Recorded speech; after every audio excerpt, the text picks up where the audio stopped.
Hello, എല്ലാവർക്കും സ്വാഗതം. അപ്പോൾ ഇന്ന് ഞാൻ ഉണ്ടാക്കാൻ പോകുന്നത് പച്ചടിയാണ് കേട്ടോ.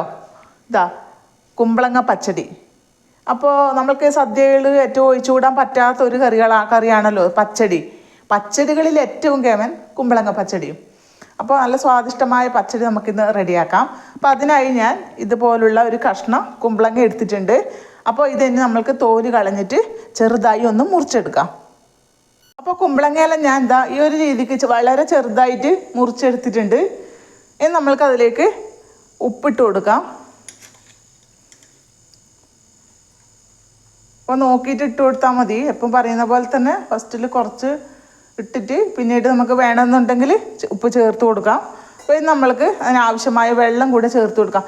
വെള്ളം ഒരു അര ഗ്ലാസ് വേണ്ട, ഒരു 1/4 ഗ്ലാസ് വെള്ളം ചേർത്ത് കൊടുത്താൽ മതി. അപ്പോൾ ഈ കുമ്പളങ്ങയിൽ തന്നെ വെള്ളം പിന്നെ ഇഷ്ടം പോലെ ഇറങ്ങി വരും. അപ്പോൾ ഞാൻ ഒരു 1/4 ഗ്ലാസ് വെള്ളമാണ് ഒഴിച്ച് കൊടുത്തത്. ഇത് നമ്മൾക്കതിൻ്റെ തീ കത്തിച്ച് കൊടുക്കാം.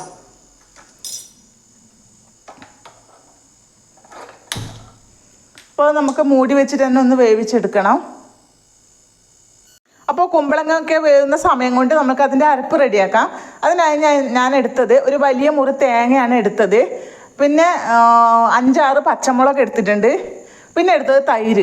ഇത് 1/2 ലിറ്റർ തൈരാണ്. നമുക്ക് പുളിക്കനുസരിച്ചിട്ട് തൈര് ചേർക്കാം. പിന്നെ ഇത് ഞാൻ പുളി കുറവാണെങ്കിൽ ഇച്ചിരി പുളി കുറവില്ല തൈരാണ്, അതുകൊണ്ട് ഈ തൈര് മുഴുവനായിട്ട് ഞാൻ ചേർക്കുന്നുണ്ട്.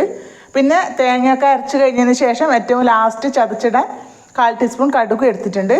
അപ്പോൾ നമുക്ക് ഇതൊക്കെ തൈര് ചേർത്ത് അരക്കാൻ മറന്നു പോകരുത്. പച്ചവെള്ളം ചേർത്ത് അരച്ചാൽ പച്ചടി ടേസ്റ്റ് ഉണ്ടാവില്ല. അതിൻ്റെ പേരിലാണ് പിന്നെ തൈര് ചേർത്ത് അരക്കുന്നത്. അപ്പോൾ ഇതെല്ലാം ഒന്ന് അരച്ചെടുത്തിട്ട് വരാം.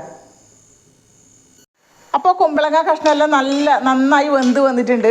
അതിന് ഞാൻ ഏറ്റവും ആദ്യം ഇട്ട ഉപ്പ് തന്നെ കഷ്ണത്തിനെല്ലാം നന്നായിട്ട് പിടിച്ചിട്ടുണ്ട്.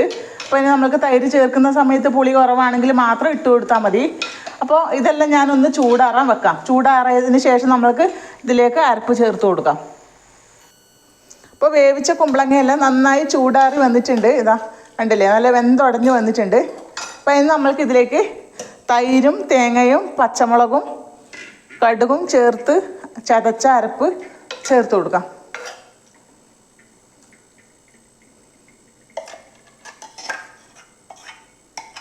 അപ്പോൾ ഇതിൽ കുറച്ചുകൂടെ തൈര് ഒഴിച്ച് കൊടുക്കാം. അപ്പോൾ തൈരിന് പുളി കുറച്ച് കുറവാണ്.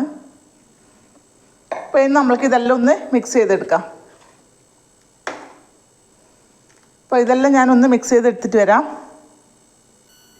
അപ്പോൾ അരപ്പൊക്കെ ചേർത്ത് കൊടുത്തതിന് ശേഷം നന്നായി മിക്സ് ചെയ്തെടുത്തിട്ടുണ്ട്. അപ്പോൾ നമുക്ക് ഉപ്പെല്ലാം ഒന്ന് നോക്കാം. ഉപ്പൊക്കെ പാകത്തിനുണ്ട്. അപ്പോൾ ഈ കുമ്പളങ്ങയിൽ നമ്മൾ ഏറ്റവും ആദ്യം ഉപ്പിട്ട് കൊടുത്തിട്ടുണ്ടായിരുന്നു. ഇനി അതിപ്പോൾ തൈരൊക്കെ ചേർക്കുന്ന സമയത്ത് ഉപ്പ് കുറച്ച് കുറയാൻ ചാൻസ് ഉണ്ട്. അപ്പോൾ അങ്ങനെയാണെങ്കിൽ നോക്കിയിട്ടൊന്ന് നിങ്ങൾ ഇട്ട് കൊടുക്കണം കേട്ടോ. അപ്പോൾ ഇനി നമ്മൾക്ക് ഇതിലേക്കൊന്ന് വറവിടാം. അപ്പോൾ 4 വറ്റൽമുളക്, 1/4 ടീസ്പൂൺ കടുക്, പിന്നെ ഒരു ടീസ്പൂൺ പിന്നെ വെളിച്ചെണ്ണയാണ് ഞാൻ വറവിടാൻ എടുക്കുന്നത്.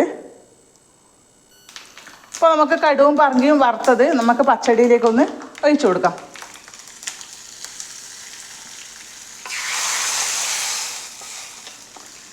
അപ്പോൾ നമ്മുടെ രുചികരമായ കുമ്പളങ്ങ പച്ചടി റെഡി ആയിട്ടുണ്ട്. എല്ലാവരും ട്രൈ ചെയ്ത് നോക്കിയിട്ട് ഒന്ന് അഭിപ്രായങ്ങൾ നിങ്ങളുടെ നിർദ്ദേശങ്ങളും പറയാൻ മറക്കരുത്.